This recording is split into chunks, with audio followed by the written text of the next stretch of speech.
கல்விக்கடன்ன்றது மாணவர்கள் அலைஞ்சதே மிச்சம். கல்விக்கடன் மன உளைச்சல் கூட போன பெற்றவங்களுக்கு மன உளைச்சல் தான் மிச்சம்.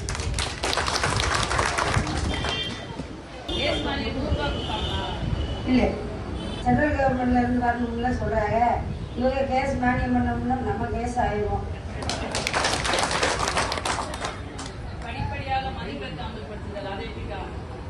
முக்கால்வாசி பேர் செத்ததுதான் மிச்சம். மதுவிலக்குன்றது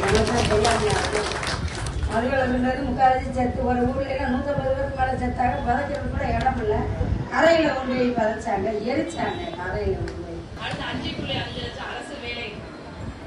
அரசு வேலைலாம் காணாம 35 வயசுக்கு மேற்பட்ட திருமணமாகாத பெண்களுக்கு அரசு வேலை அது கேள்விப்பட்டது கூட இல்லை.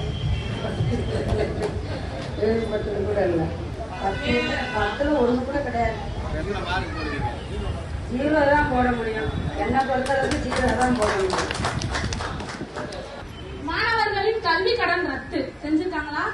செய்யலையே. அதுக்கு எவ்வளவு மதிப்பெண் கொடுத்துருக்கீங்க? 0 தான் போட முடியும். போட்டுருங்க. 5 லட்சம் அரசு வேலைகள் கொடுத்துருக்காங்க.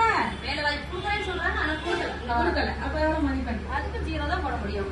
35 வயதிற்கு மேற்பட்ட திருமணம் ஆகாத பெண்களுக்கு அரசு வேலை கொடுத்துருக்காங்களா? அரசு வேலை கொடுக்கல, நாங்களா வேலை கத்துக்க வேண்டாம்.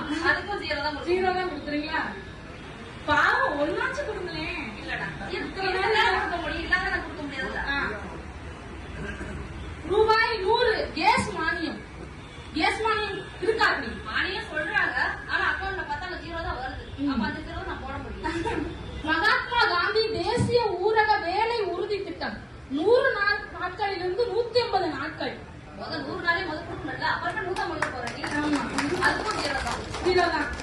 அதாவது ஏன் லேடிஸை வச்சு பண்ணோம்னா, எந்த அளவுக்கு நீங்க பேசுறீங்க, மக்களுக்கு அப்ரோச் பண்றீங்க, அவங்கள்ட்ட விவரம் வாங்குறீங்கன்னு தெரியறதுக்காக மொத்த மார்க் எவ்வளவு மார்க்? 0 தான் போடும். 0 மார்க். இது உதாரணத்துக்கு ஒரு 10 போட்டு இது மேற்கொண்டு நிறைய சொன்னதை செய்யலாம்.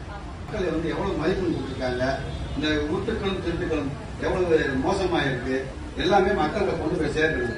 அதுக்காண்டி தான் இதுக்கு ஒரு திணை பிரச்சாரத்தை விட வீட்டுக்குள்ள இருக்க ஒரு நேரடி தொடர்புல அவங்களுக்கு தகவல் தெரியும். குடும்பத்தில் 2 பேருக்கு 3 பேருக்கு தெரிஞ்சாவே போதும். ஆட்டோமேட்டிக் குடும்பத்துக்குள்ள அவங்க இப்ப வந்தாங்க, இந்த காப்பி அவங்ககிட்ட இருக்கிறப்ப ஆட்டோமேட்டிக்கா இது செஞ்சு செய்யலையோ அப்படின்னு அவங்களுக்கே தோணும். அதனால சிறப்பா செயல்படுங்க.